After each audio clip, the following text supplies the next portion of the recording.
Bueno, buenas noches, tardes o días, dependiendo desde qué momento o qué lugar ustedes lleguen a ver este video. Sean todos bienvenidos y bienvenidas a un nuevo video para mi canal de YouTube. Esta vez tenemos otro encuentro con un invitado muy especial. Yo sé que todos nuestros invitados son especiales, pero es que realmente esta vez tenemos un invitado muy especial porque normalmente no vemos a los políticos en estos escenarios, en un canal de YouTube, en un podcast, que a mí me gusta mucho porque siento que es como bajarle los políticos a la gente. Hay veces, Omar, no vemos a la gente en las gradas de los recintos, del Congreso, y las personas hoy en día están consumiendo más programas de YouTube, en Spotify. Así que la verdad a mí me honra mucho que usted haya aceptado venir a discutir este tema en mi canal. Y no, Omar, la verdad que muchas gracias. Primero que todo, saludarlo y preguntarle cómo está. ¿Cómo estás, Omar?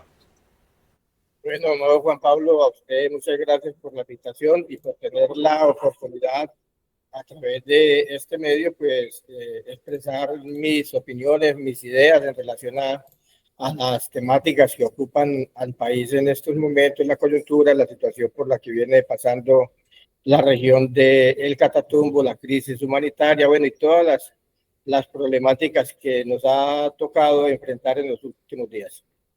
Muchas gracias, senador.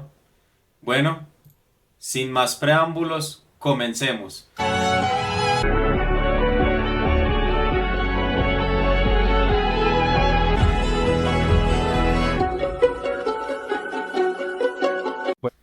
Me encuentro con Omar Restrepo, él es senador de la República por el Partido Comunes.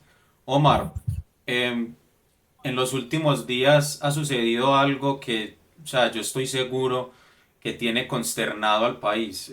Son cosas que los colombianos no veíamos hace mucho tiempo.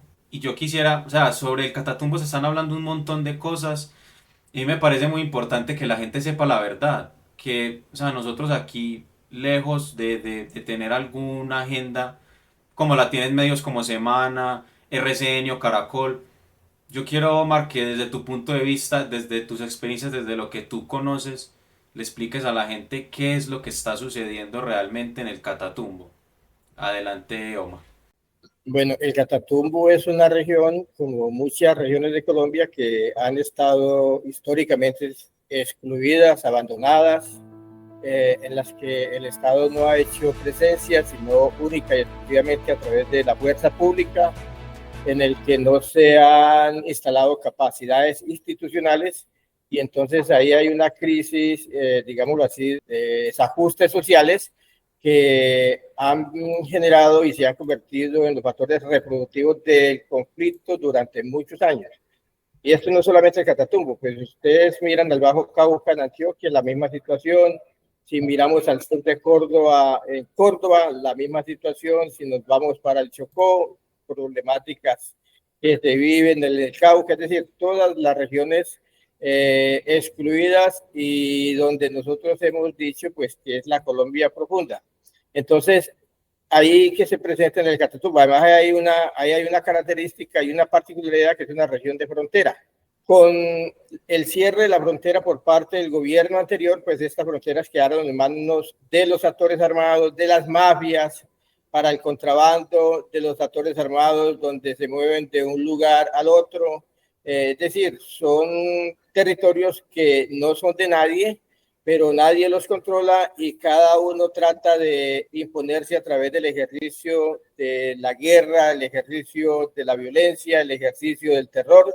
Y eso es lo que ha venido ocurriendo en esta importante región del país y aquí los más afectados pues son las comunidades porque los actores armados aplican lo de que si usted no está conmigo pues está, entonces estás con el otro y si el otro está contra mí pues usted también es mi enemigo y entonces no hay ese principio del derecho internacional humanitario que es lo de la distinción y es donde se comienzan a respetar los derechos humanos porque los actores armados comienzan a tomar represalias, ante todo con la población civil, porque el que está armado pues está en condiciones de defenderse, pero el que está indefenso llegan a su casa, a su vivienda, y ahí entonces los asesinan o los desplazan, los desarraigan, o a veces se los llevan retenidos, como ha ocurrido con 12 firmantes de paz que están desaparecidos, los llevaron y no sabemos dónde están.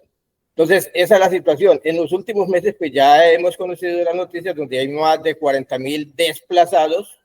Esta es una grave violación al derecho internacional humanitario. Hay más de 100 asesinatos entre esos 6 firmantes del acuerdo de paz, que también pues hemos sido afectados y hemos venido siendo exterminados a través de los diferentes actores armados que han asesinado a nuestros, digámoslo así, militantes o firmantes del acuerdo de paz, porque los vinculan con uno u otro actor armado. Y es lo que pasó con la Unión Patriótica, que pues, con esa estigmatización, con esa guerra sin cuartel contra los diferentes actores armados, pues entonces ahí los más afectados son la población civil. Es lo que hemos venido pasando. Hay una crisis humanitaria bastante difícil, es una situación bastante preocupante, porque bueno, aquí pues nosotros escuchamos en la década del 90, en la primera década de este siglo, pues acciones violentas por parte del paramilitarismo, pero nunca una acción premeditada, planificada por parte de un actor que se considera revolucionario, utilizar las armas contra la población civil. Esto es la degradación pues del conflicto, y aquí sí hay que revisar y comenzar a plantearle al ELN pues qué es lo que ellos se proyectan y qué es lo que están pensando para continuar en este tipo de hechos, o qué es lo que se propone, porque aquí no hay coherencia entre lo que dicen y lo que están haciendo lo mismo los otros actores armados. Pues aquí la mayor parte de los actores armados han venido generando víctimas en los últimos tiempos, y no es solamente en el Catatumbo, es en Arauca, donde también hay una situación bastante compleja, es en el Cauca, donde también la situación es bastante difícil, y en el nordeste de Antioquia. Muchas gracias, Omar, por ese contexto y esa introducción tan importante. Que tú ya mencionas cosas muy interesantes que a mí me da pie para preguntarte esto, y es, Omar, a tu juicio, ¿tú crees que el ELN hoy en día sigue siendo una guerrilla revolucionaria? ¿Tú crees que hay algún combatiente con ideales, con planes y programas que defiendan, no sé, los ideales de fundación del ELN? ¿Tú qué piensas, Omar? Pues el problema es que la guerra deshumaniza. Uno a veces cree que ellos pueden tener los objetivos de una sociedad más justa, pero los métodos que vienen utilizando en los últimos tiempos contradicen ese propósito y riñen con la ética, porque cualquier actor armado que se levante contra el establecimiento, contra las injusticias, pues no puede aplicar las mismas herramientas ni los mismos instrumentos que emplean quienes ellos dicen enfrentar y querer superar. Pues aplicar el destierro, el asesinato de manera selectivo, colectivo, pues eso es lo que ha venido aplicando en algunas regiones en la década del 90 y en las primeras, en la primera década de este siglo, pues unos actores que son funcionales al terrorismo de Estado. Y pues, hombre, aquí tiene que plantearse una diferencia. Entonces, el ELN tiene que revisarse si quiere seguir por la senda de la construcción de una sociedad más justa, más incluyente, y una sociedad donde se garantice la vida, pues siempre tiene que abandonar este tipo de prácticas, porque eso lo que hacen es delegitimar, inclusive delegitimar cualquier salida política o cualquier diálogo con cualquier gobierno, porque entonces es muy difícil usted plantearse una negociación o un diálogo con una organización que esté empleando este tipo de prácticas que afectan el derecho internacional humanitario y afectan los derechos humanos de los colombianos en nuestro país, ante todo en las regiones más empobrecidas de Colombia. Entiendo, Omar, y muchas gracias por esa respuesta. Es que, bueno, esa es la pregunta que se hace mucha gente, y es, el ELN que cautivó, para nadie es un secreto, la lucha de los revolucionarios como el ELN, como las FARC, cautivó a muchas personas en algún momento. No sé si cautivar cabe, pero o sea, se respetó. Porque el ELN, o sea, inmediatamente te lleva a la mente personas como Camilo Torres, como el cura Pérez, como los muchos sacerdotes o pastores que en algún momento estuvieron allí. Y es eso, que uno se pregunta si en verdad hoy en día queda algo de eso en esa estructura, o si por el contrario ya son todos una estructura narcoarmada, como la usó ese término Petro en algún momento. Pero bueno, es un debate muy interesante de analizar. Omar, ahora yo quisiera preguntarte por la política de paz total. ¿Qué piensas tú? ¿Qué pensaste sobre la política de paz total que proponía Petro? Bueno, nosotros consideramos de que desde el inicio que él planteó eso, pues nosotros lo acompañamos. Es una política muy ambiciosa.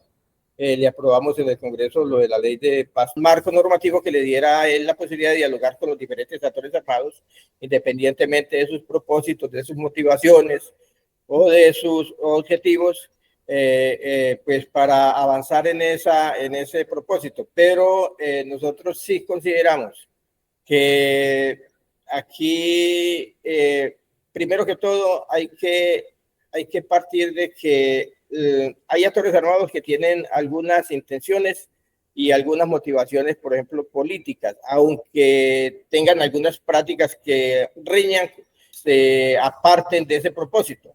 Bueno, pero ellos plantearon la posibilidad de la solución política y digámoslo así, atendieron al llamado del gobierno nacional y el gobierno nacional pues también se sentó con ellos y comenzaron. Y entonces nosotros consideramos de que ahí habían cosas que ajustarse.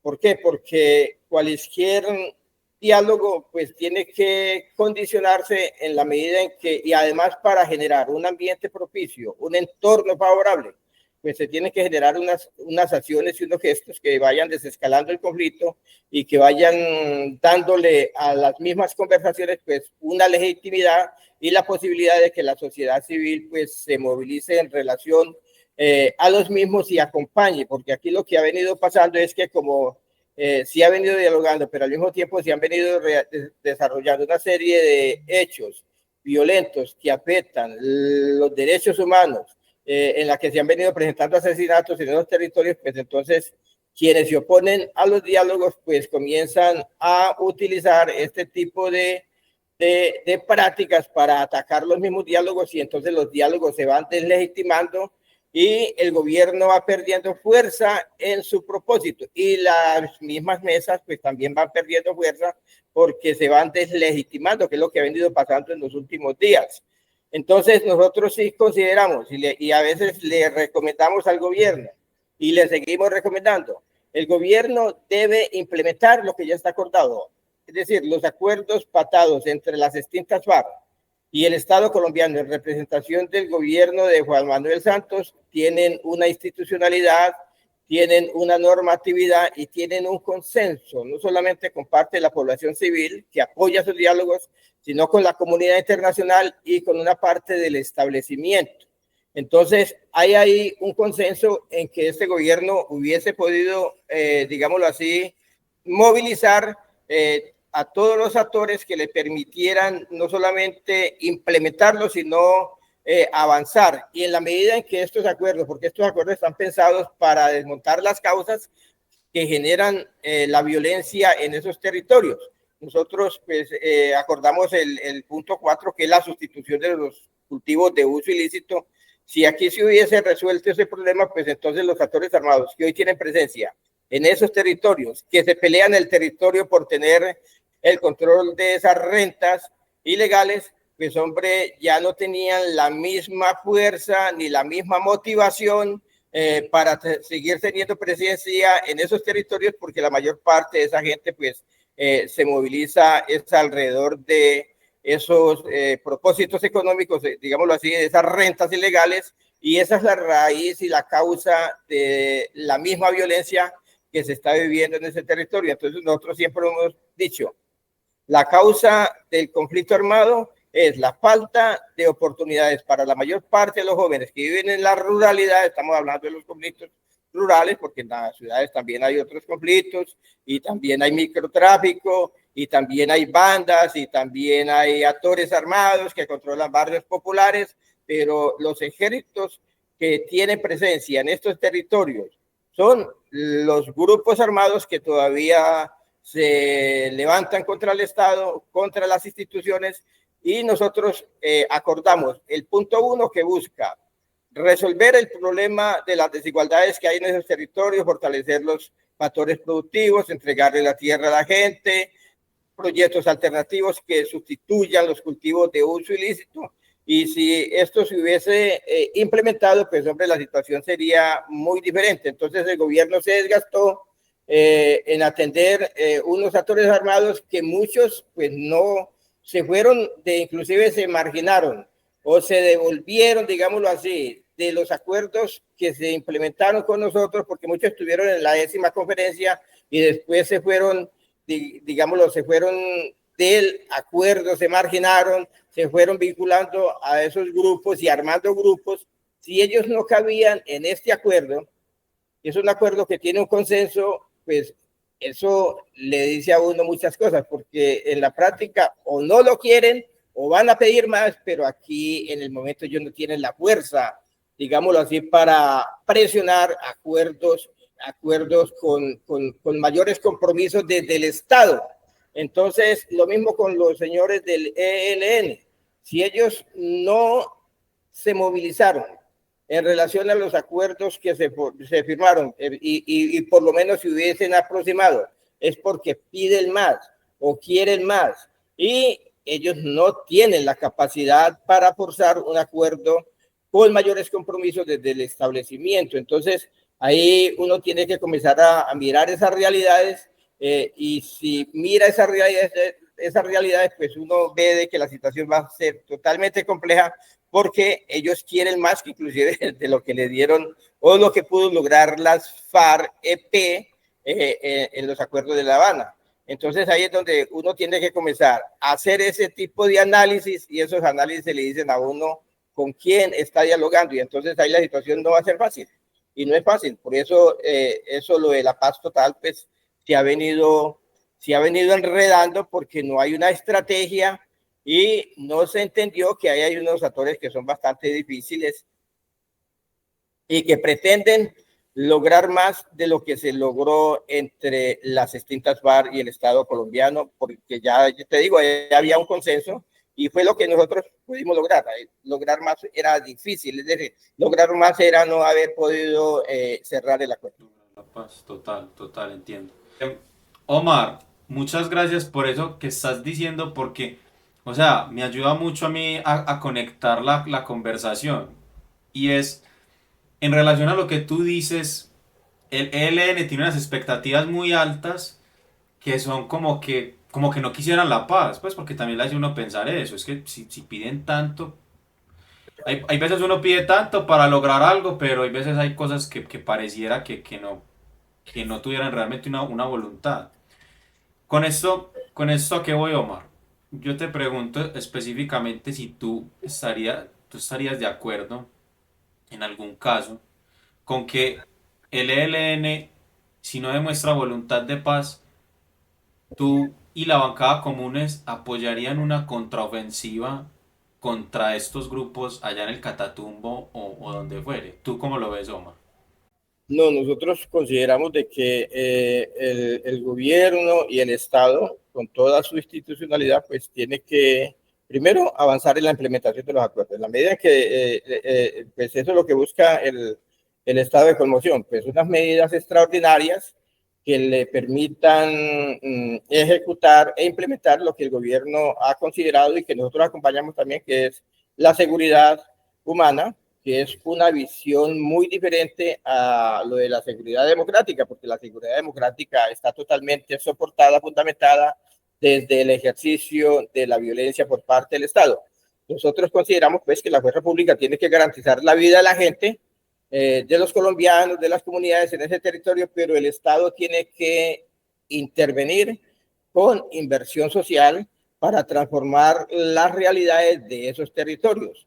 Si a esos territorios llega la educación, si a esos territorios llega el acceso a la tierra, si a esos territorios llega la formalización de la misma tierra, llegan los créditos con intereses blandos, digámoslo así, donde la gente no se aficie y pueda trabajar sus proyectos productivos, si llegan las vías, si llega la conectividad, si llega la salud, si llega el agua potable, llega la vivienda, pues entonces los actores armados pierden fuerza porque no van a tener la materia prima, que son los pobres que se vinculan a ese tipo de grupos porque no encuentran otras alternativas de vida, y estos grupos se les ofrece porque muchos están pagando, inclusive están pagando a esos jóvenes.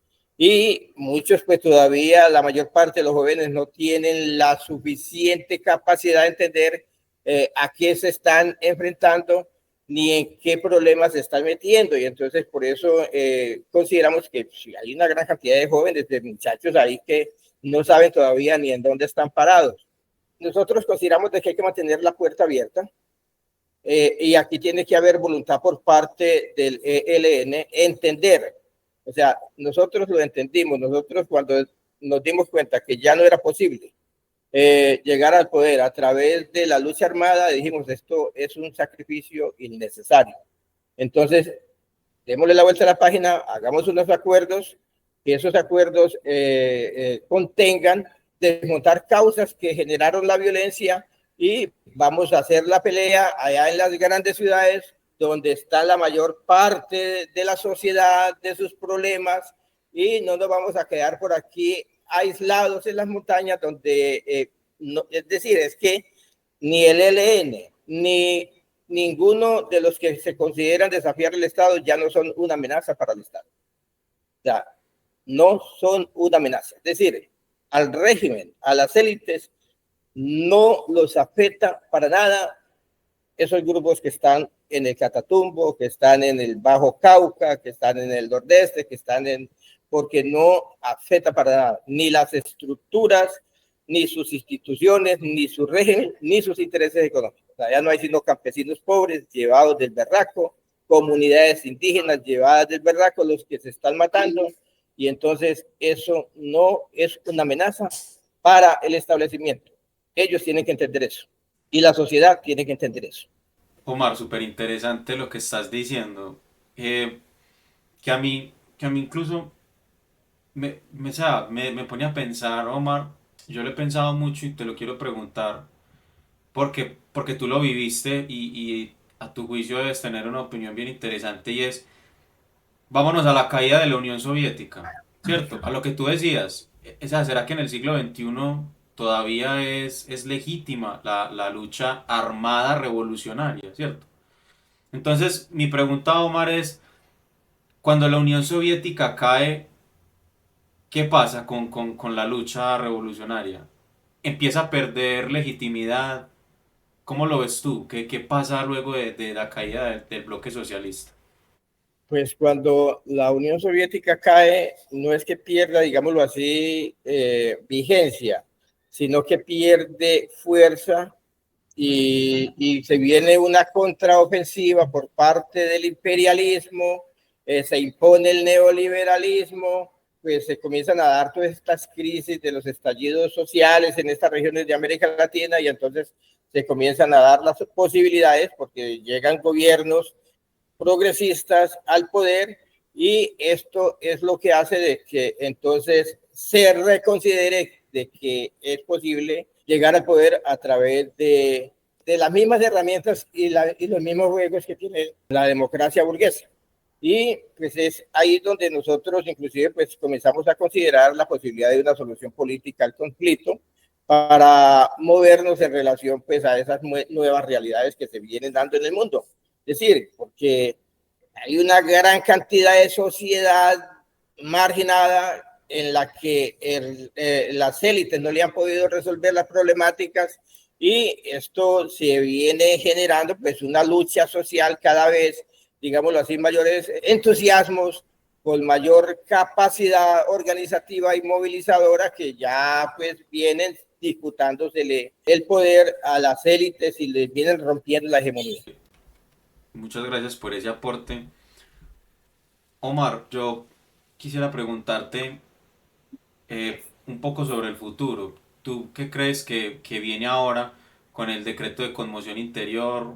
¿Crees que cómo va a actuar Iván Velázquez, ministro de Defensa? ¿Qué está pensando Petro? ¿Qué crees tú que podemos esperar de aquí en adelante? Pues hombre, Petro tiene que utilizar los últimos meses que le quedan para implementar políticas sociales, direccionar recursos hacia los territorios más empobrecidos en este país, hacia las comunidades más empobrecidas, impactar y seguir peleándose la posibilidad de las reformas sociales, porque esto pues democratiza en cierta parte la institucionalidad y los recursos, porque van a impactar a los sectores más pobres y a los sectores populares. El estado de conmoción pues es temporal y tiene que darle al gobierno herramientas para fortalecer no solamente la fuerza pública, sino también direccionar recursos eh, hacia esos territorios y superar las causas que generan la violencia. Aquí se tiene que comenzar a democratizar la institucionalidad y direccionarla a esos territorios con los recursos suficientes para empatar y transformar esas realidades. Mientras no se transformen en esas realidades en las que viven esos territorios, es muy difícil tener paz en Colombia, ante todo en esa región del país. Entiendo, entiendo, Omar. Y no, me parece una reflexión muy importante, pues incluso para toda la sociedad colombiana. Y es que, pues, es muy fácil para algunos sectores como el Centro Democrático y demás decir, no, hay que entrar con todo el aparato militar, ¿cierto? Pero como vos decís, allí hay personas que, pues, están en unas condiciones nefastas. Eh, Así que sí, me gustó mucho el concepto de seguridad humana. Me gustaría seguirlo escuchando. Pues muy interesante como para disputar esa lucha por la historia del país, ¿cierto? Omar, yo ya como para ir finalizando, yo quisiera preguntarte si más allá de lo que la seguridad humana pueda lograr, ¿tú crees que lo que ha pasado en el Catatumbo determine los comicios de 2026? Es decir, le dé fuerza a los discursos de seguridad de la derecha. ¿Cómo lo ves tú? Pues la derecha ha venido utilizando y han vendido la necesidad de la seguridad. Por eso es determinante y es necesario que este gobierno pues direccione muchos esfuerzos, muchos recursos a intervenir de manera positiva esos territorios, transformar esas realidades, porque eso comienza a enviar un mensaje de que el problema no se va a resolver con fuerza pública. Fuerza pública ha existido en esos territorios durante muchas décadas. Es decir, la fuerza pública tiene un despliegue a nivel nacional. El ejército ha tenido presencia en todos esos territorios y eso nos ha demostrado que no es la solución, que la solución es generándole posibilidades de vida digna a esos campesinos, a esos jóvenes, a esas comunidades indígenas y a esas comunidades agro, que son los que han estado más excluidos históricamente en nuestro país y son los que han puesto los muertos, pero ponen los guerreros de uno y otro bando. Entonces, es como decirle a esas comunidades, aquí llegó el Estado, y llegó el Estado con educación, llegó el Estado con inversión social, llegó el Estado con conectividad, llegó el Estado con tierra, y después de que esos jóvenes tengan su proyecto de vida garantizado, no se van a meter en ese problema de la guerra, porque la guerra es de mucho sacrificio y es de mucho riesgo. Entiendo, Omar. Muchas gracias por esa reflexión. Bueno, Omar, yo le doy las gracias. Muchas gracias por haber aceptado la invitación de venir a discutir estos temas. Estaremos siguiendo muy atentos todo lo que suceda en el Catatumbo y pues la reflexión me parece a mí que es no todo se soluciona con balas, ¿cierto? Con fuerza pública, como usted lo dice. Las razones del conflicto colombiano son mucho más profundas. Así lo entiendo yo. Y bueno, Omar, eh, Y aquí hay que hacer un esfuerzo muy grande. Yo quiero anotarlo pues en este medio. Y es que hay que desmontar las mafias. Las mafias, es decir, Colombia es un país capturado por mafias. O sea, el Estado colombiano, la democracia colombiana, la institucionalidad colombiana, toda está permeada por las mafias funcionales al narcotráfico y las mafias que funcionan en relación a la corrupción. Si nosotros logramos desmontar esas mafias, resolvemos en parte el problema de la violencia en Colombia. total. Porque quienes comercializan esas economías ilegales lo hacen porque tienen la complicidad de mucha parte de la institucionalidad, o si no, eso no sería posible. O sea, no sería posible mover esas economías de un lugar Del de territorio. Colombia hacia otras regiones del mundo y devolverse en esos recursos que se devuelven a través de la misma institucionalidad. Eso nadie se viene con plata al hombro. Esa plata se viene a través de o contrabando, se viene a través del mismo sistema financiero y aquí se invierten en tierras, se invierte en el sistema inmobiliario, se invierten en la economía porque nadie deja la plata enterrada tampoco. Es porque hay una serie de mecanismos que controlan las mafias y son funcionales a esas mafias y por eso es posible que se dé esa comercialización de los narcóticos y también se laven los recursos que se generan a través de esas economías ilegales. Total, total, Omar. En eso estamos de acuerdo. El aparato estatal colombiano es un narcoestado, ¿cierto? Es un narcoestado. Eso lo saben todos.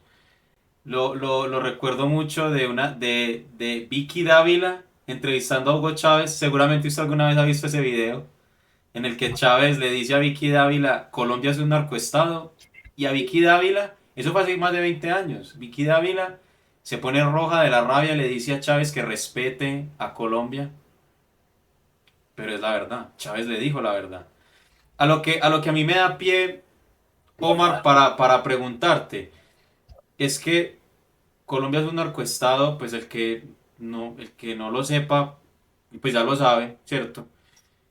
Yo quisiera preguntarte, Omar, eso ha sido por muchos gobiernos atrás, pero el gobierno que preside Gustavo Petro, ¿tú crees que ha sido diferente? Es decir, ¿en verdad ha llegado un gobierno popular a Colombia? ¿Qué reflexionas tú?